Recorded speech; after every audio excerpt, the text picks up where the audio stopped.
excuse me, shoot. On all these, oh crap. Isa to yung, so if you're, oh my gosh. Wait, sagutin ko lang si Mr. Bear.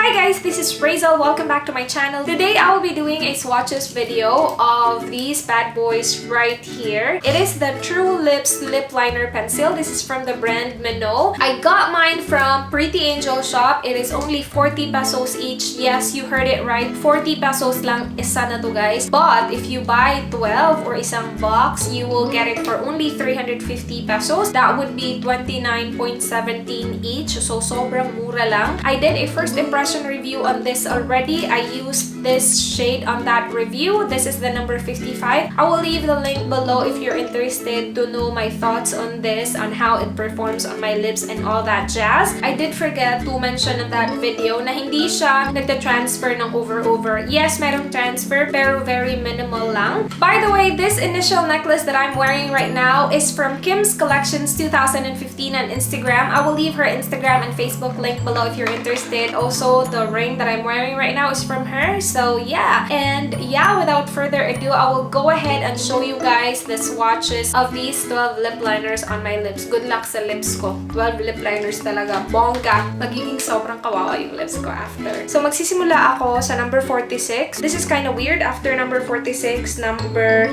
50 na hanggang 60. Hindi ko alam kung bakit naiba sa number 46, but naiba siya. Ganito yung itsura na number 46. Very close naman yung color niya from the packaging sa actual color ng lip liner. I'm really liking this. Very pigmented ng shade na to. Bonggang-bongga to. Next shade is number 50. Very close yung shade niya from number 46. Look at that. Very close. This is what the number 50 looks like on the lips. Yung color niya may pagka more peachy compared sa number 46. I still really like it though. It's really fresh. Very perfect everyday shade for summer, I think. Next is number 51. Ganyan yung kulay ng packaging niya. And ito yung pinakagusto ko so far. I really like this color. It's kind of like a perfect rosy mauve shade. I love this shade, you guys. So pretty! Next up is number 52. Isa to sa mga bright shades dito sa collection na to. Compared to the previous shades na na-swatch natin, ito hindi ganun ka-pigmented. Medyo patchy din siya nung pag-apply ko. Hindi siya ganun kaganda, pero I really like the color. Not exactly the same as what you see on the packaging,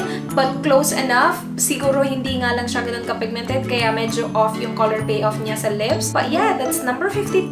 Okay, susunod naman is number 53. Out of the 12, ito yung pinaka-nude na shade. So we'll see what it will look like on the lips. Ang napansin ko sa shade na to, pag-apply ko sa kanya, ito yung pinaka-creamy sa lahat ng na-test natin so far. Also, it reminds me so much of the mauve shade from Everblena matte lipstick. I don't like this shade on me personally kasi as you guys can see, it washes me off. Very pigmented. Again, pinaka-creamy sa lahat ng na-try natin so far. Okay, next shade is number 54. Very similar siya sa first 3 shades na sinwatch natin. But we'll see how it will look like on the lips. Very similar din siya sa number 51, yung favorite shade ko. And I'm also really liking this shade. Super creamy din niya pag-apply, just like the previous shade that we swatched. This is one of my favorites so far. Next shade, ito naman judging sa packaging niya, ito yung pinaka-dark out of the 12. This is actually the shade you guys chose for me to review. Sa lahat ng shade na na-try natin, ito yung pinaka-off yung color niya from the packaging. Pero ito din yung pinaka-pigmented sa kanilang lahat. Very creamy din niya. This is again one of my favorites. Next shade is number 56. Isa din to sa mga brighter shades. I'm not a big fan of this color, you guys. Hindi ko lang talaga bet yung mga orange sa akin. Plus, this particular shade doesn't glide on the lips smoothly. Iba yung pag-apply niya. Medyo streaky din yung application niya. Hindi even. Medyo mahirap siya i-apply sa lips. Next shade is going to be 57. Ito yung pinaka-bright na pink sa lahat. Oh, you guys. This is also one of the most pigmented shades. Very true to color nito. Yeah, I really like this pink shade. It's just really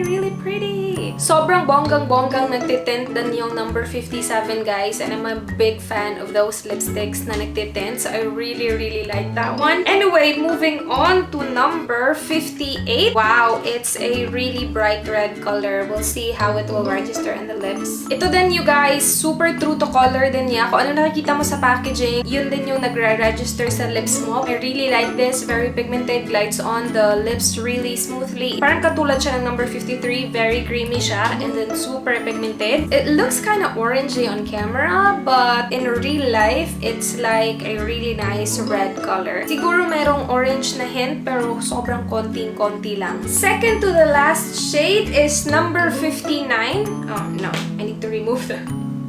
Kailangan ko pa palang tagalin. Sobrang sakit ng ulo ko na hindi na ako marunong mag-isip. Medyo matagal tong shade sa lips ko kasi tumawag si Sister Bear. Mga 1 oras tong shade na to sa lips ko. So, nag-tint na siya ng bonggang-bongga. Plus, meron pang tint kanina sa pink na shade. So, well-tinted ang aking lips. Well-tinted! This is what number 59 looks like on the lips. Yung shade niya hindi pareho nung nakikita mo sa packaging, which is kind of a bummer because I would love to get this exact shade right here. But it's also really pigmented and it glides on the lips smoothly as well. Hindi siya streaky, hindi siya patchy sa lips. Maganda naman yung shade niya. Mas gugustuhin ko lang sana kung ganito yung shade. But there's nothing wrong with this shade at all. I actually also really like this shade. Okay, last but not the least is number 60. This is what number 60 looks like on the lips. I actually really like this color as well. Pigmented din siya. Yung formula din niya creamy. And when I say creamy, hindi as in like super creamy like the creamy matte lipstick from Maybelline. For a lip liner, creamy yung pag-apply niya. Also, compared sa ibang na swatch ko, mas creamy yung mga na-mention ko na creamy. Hindi din siya true to color, pero okay lang. I really like this shade as well. Very subtle na pagka-pink color. Or maybe na iba na yung kulay niya because of the tint that I have on my lips.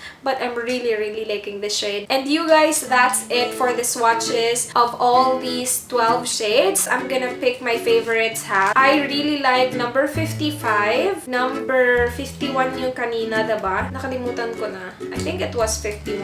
57, bet na bet ko din. And then, ano pa ba yung bet na bet ko kanina? Nakalimutan ko na. I like this as well, the number 58, yung red na color. And ano pa ba yung bet ko kanina? Well, nakalimutan ko na. Basta, yun yung mga favorites ko. Yung mga sa hindi ko naman nagustuhan, yung tsaka, yung formula, at tsaka yung pag-apply, is itong dalawang to. Number 52 and number 56. I don't like the way it applies. Medyo streaky, patchy. I don't like those. And that's basically it for this video, you guys. I hope you enjoyed watching. Please do like kung gusto nyo pa ng more swatches video. Subscribe if you're not yet already. And I hope to see you in my next video. Do not forget me. Goodbye, guys!